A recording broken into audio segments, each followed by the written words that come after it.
Bonjour et bienvenue dans cette vidéo dans laquelle on va aborder la notion des piles et notamment la pile Daniell. Mais avant de commencer, on va parler de l'oxydoréduction. Pour cela, on va définir un oxydant qui est une espèce susceptible de capter un ou plusieurs électrons. Comme exemple, Cu2+, plus des électrons, il va donner Cu, le cuivre.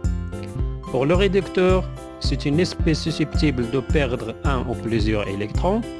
Par exemple, Zn, il va donner Zn2+, plus 2 électrons. Finalement, on a le couple oxydant-réducteur, ou bien le couple redox. C'est un couple formé, comme son nom l'indique, d'un oxydant et d'un réducteur susceptibles d'échanger des électrons. Passons maintenant à le fonctionnement de la pile Daniell. Cette pile est constituée de deux compartiments, autrement dit, deux demi-piles. La première est formée d'une plaque de zinc dans une solution de zinc, Zn2+.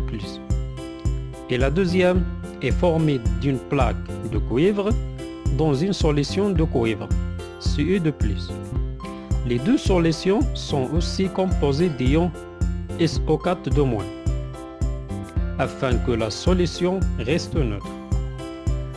Un fil métallique reliant les électrodes permet à Cu2+ de voler à distance les électrons de Zn. Mais si on branche un dipôle récepteur entre les électrodes métalliques, rien ne se passe. La raison, c'est que l'accumulation des charges polarise rapidement les deux demi-piles, empêchant de nouveaux transferts. Pour maintenir la neutralité électrique des solutions, on ajoute un pont salin permettant une circulation ionique entre les deux demi-piles, sans que les solutions se mélangent. Alors, l'électrode siège de l'oxydation est appelée anode. Dans ce cas, ils correspondent à la polarité négative et la masse de zinc diminue. L'électrode siège de la réduction est appelée cathode. Dans ce cas, elles correspondent à la polarité positive et la masse de cuivre augmente. Et merci pour votre attention.